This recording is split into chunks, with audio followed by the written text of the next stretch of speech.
The rain fell hard that night, drenching the cracked pavement of Elm Street and washing away the faint scent of hope that usually lingered around the little diner on the corner.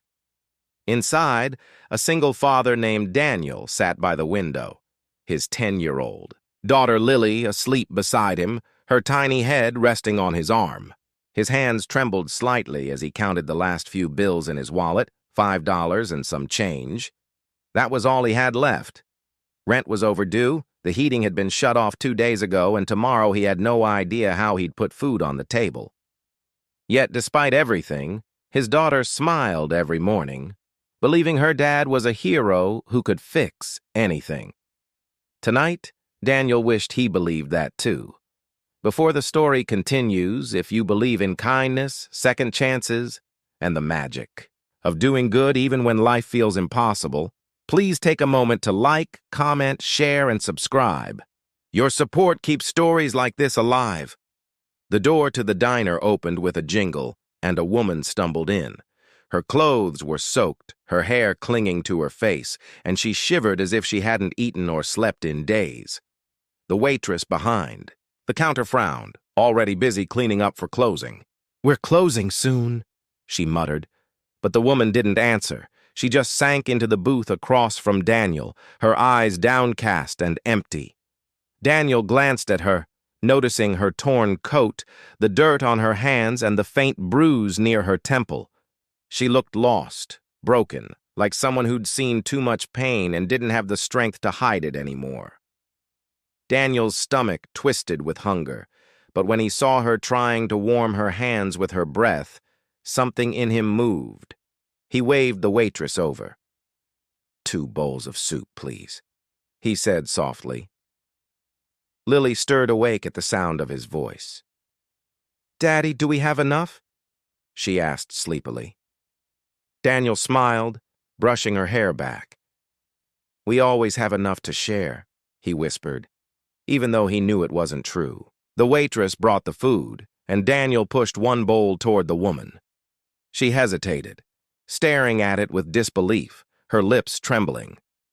"You don't have to," she began, but Daniel simply nodded and said, "Eat. It's cold out there." Tears filled her eyes as she picked up the spoon. They didn't speak much after that. The woman ate slowly, as if savoring every drop, while Daniel pretended not to notice his daughter quietly giving half her bread to her. When the woman finished, she whispered, a thank you so soft it almost got lost under the hum of the flickering neon sign. Then she stood, pulled the hood over her head, and disappeared into the rain. Daniel paid the bill, his last dollar gone. As they stepped outside, the storm had eased, but the chill in his bones deepened. He carried Lily home, whispering that everything would be okay, even though he didn't know if he believed it anymore. That night, as they huddled under an old blanket in their dim apartment, Daniel prayed, not for miracles, but for strength to face another day.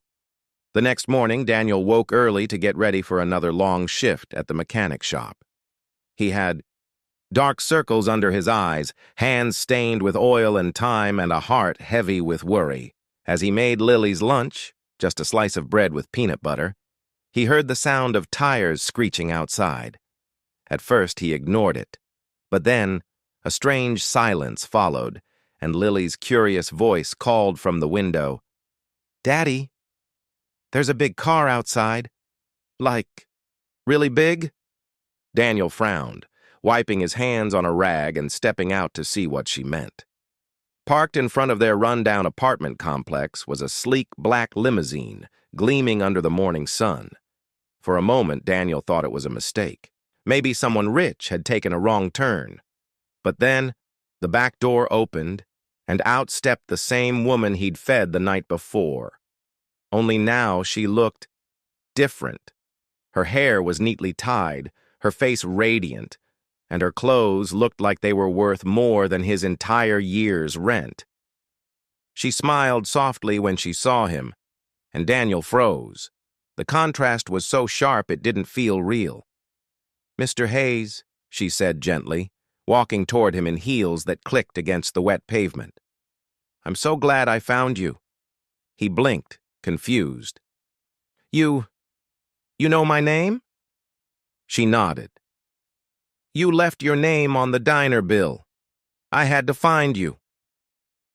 Behind her, a chauffeur held an umbrella, and two men in suits stood by the car, watching quietly. Daniel's mind raced. Was she here to pay him back? Or was this some kind of cruel joke? "Listen," he began nervously. "You don't owe me anything. I just did what anyone would have done." The woman smiled sadly. "You'd be surprised how few people would." She looked around at the cracked walls and peeling paint of the building. "You shared your last meal with me when I looked like I had nothing. The truth is, I was testing something. My faith in people." Daniel stared at her, not understanding. She took a deep breath. "My name is Rebecca Collins. I'm the CEO of Collins Enterprises." Daniel's mouth went dry. He'd seen that name before, on the side of delivery trucks, in commercials, even on the news. She was one of the most powerful businesswomen in the city. "Last night," she continued, "I'd left a board meeting after realizing how cold and disconnected I'd become. I wanted to see the world through someone else's eyes, to see if kindness still existed when money wasn't involved. So I walked the streets dressed as a homeless woman. People passed me like I was invisible. You were the only one who stopped." Daniel didn't know what to say. The world seemed to tilt around him. Rebecca gestured toward the limousine. "Get in. I owe you more than a thank you." But Daniel shook his head. "Ma'am, I'm just a mechanic. I didn't do it for anything." Rebecca smiled gently. "Exactly why you deserve something." She turned to her assistant. "Bring it." The man handed her a folder and a small envelope. Rebecca extended them to Daniel. Inside the envelope was a check, large enough to cover his rent for years. Inside the folder were papers offering him a stable job as a maintenance supervisor at one of her company's facilities, with full benefits, housing, and education support for his daughter. Daniel felt his throat tighten. I can't accept this," he stammered. "You already have," Rebecca said softly. "Because last night you reminded me what it means to care. You gave me back something no money could buy. Faith." Tears welled in her eyes as she looked at Lily, who peeked from behind her father's leg. "You taught your daughter compassion by example. That's rare, Mr. Hayes. Don't turn away a blessing now." He looked down at Lily, whose innocent smile seemed to reflect the warmth of every struggle they had endured together. For years, Daniel had worked quietly, sacrificing everything so his daughter wouldn't feel the weight of their poverty.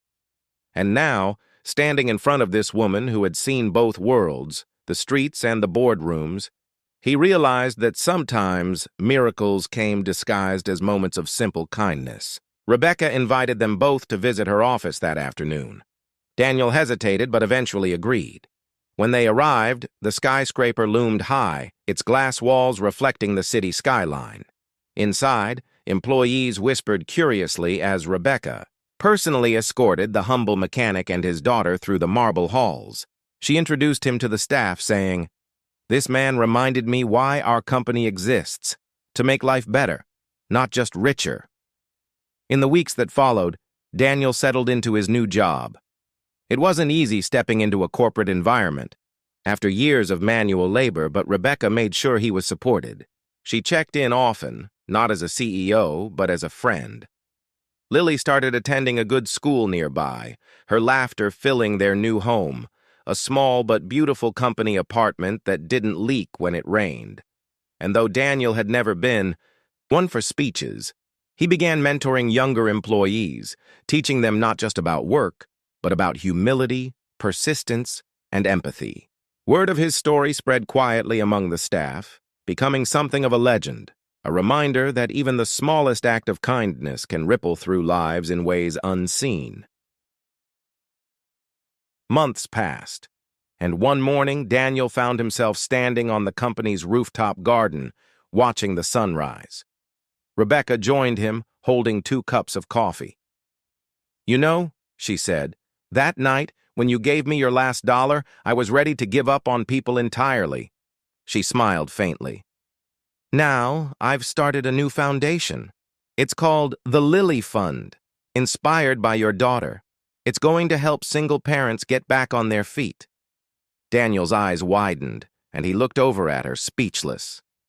"You're naming it after her?" She nodded. "Because her kindness that night, sharing her bread with me, taught me that love multiplies when it's given freely." The two stood in silence for a moment, the city humming below them. Daniel thought of all the nights he'd gone to bed hungry so Lily could eat, all the tears he'd hidden so she wouldn't worry. He realized that every act of faith, every moment of struggle, had led them here.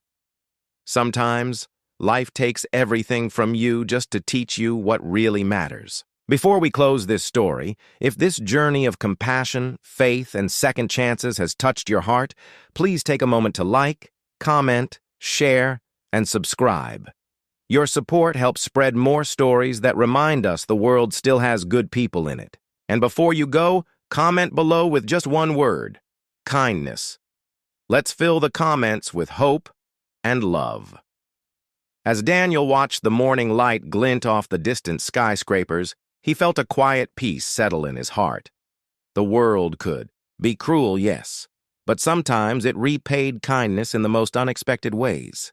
He reached down, taking Lily's small hand in his, and whispered, "See, sweetheart? Sometimes when you give away your last dollar, life gives you something priceless in return."